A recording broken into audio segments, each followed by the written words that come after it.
அஸ்ஸலாமு அலைக்கும் வரஹ்மத்துல்லாஹி வபரகாத்துஹு.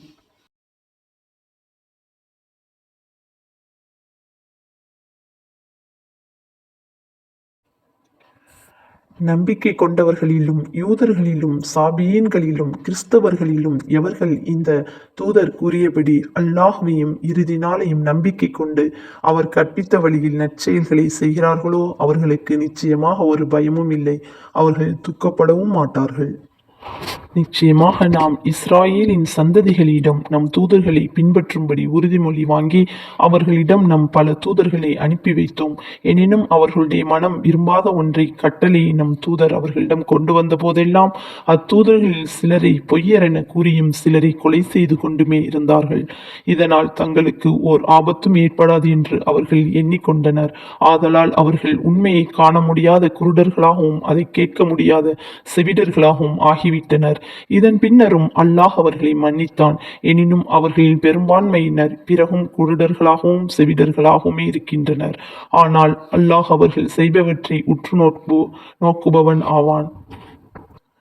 நிச்சயமாக மரியமுடைய மகன் மசீஹ் அல்லாஹ் தான் என்று கூறியவர்களும் உண்மையாகவே நிராகரிப்பவர்களாகிவிட்டார்கள். எனினும் அந்த மசீஹோ, இஸ்ராயலின் சந்ததிகளே, என் இறைவனும் உங்கள் இறைவனும் ஆகிய அல்லாஹ் ஒருவனையே வணங்குங்கள் என்றே கூறினார். எவன் அல்லாஹுக்கு இணை வைக்கிறானோ அவனுக்கு நிச்சயமாக அல்லாஹ் சொர்க்கத்தை தடுத்து விடுகிறான். அவன் செல்லும் இடம் நரகம்தான். இத்தகைய அநியாயக்காரர்களுக்கு மறுமையில் உதவி செய்பவர்கள் ஒருவரும் இல்லை. நிச்சயமாக அல்லாஹ் பிதா, சுதன், பரிசுத்த ஆவி ஆகிய இம்மூவரில் ஒருவன் தான் என்று கூறியவர்களும் மெய்யாகவே நிராகரிப்பவர்களாகிவிட்டார்கள். ஏனெனில் ஒரே ஓர் இறைவனை தவிர வேறு இறைவன் இல்லவே இல்லை. ஆகவே இவ்வாறு அவர்கள் கூறுவதிலிருந்து விலகி கொள்ளாவிட்டால் அவர்களில் அல்லாஹ்வை நிராகரிப்பவர்களை துன்புறுத்தும் வேதனை நிச்சயமாக வந்தடையும். இவர்கள் அல்லாஹ்வின் பக்கம் திரும்பி அவனிடம் தங்கள் குற்றத்தை மன்னிக்க பிரார்த்திக்க மாட்டார்களா? அல்லாஹுவோ மிக மன்னிப்புவன், மிக கருணையுடையவன் ஆவான்.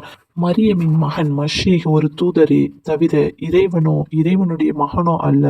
இவருக்கு முன்னரும் இவரை போல் பல தூதர்கள் வந்து சென்று விட்டனர். அவருடைய தாயும் கடவுள் அல்ல. அவர் மிக்க உண்மையான ஒரு சத்தியவாதியாகத்தான் இருந்தார். இவ்விருவரும் இவ்வுலகில் இருந்த காலமெல்லாம் மற்ற மனிதர்களைப் போல உணவு உட்கொண்டு வாழ்ந்து வந்தனர். ஆகவே இவ்விருவரும் எவ்வாறு இறைவனாக ஆவார்கள்? இதை நாம் பல அத்தாட்சிகளை கொண்டு அவர்களுக்கு எவ்வாறு தெளிவாக்கி வைத்திருக்கிறோம் என்பதை நபியே நீர் கவனிப்பீராக. உண்மையில் இருந்து அவர்கள் எவ்வளவு தூரம் விலகி சென்று விட்டனர் என்பதையும் நீர் கவனிப்பீராக.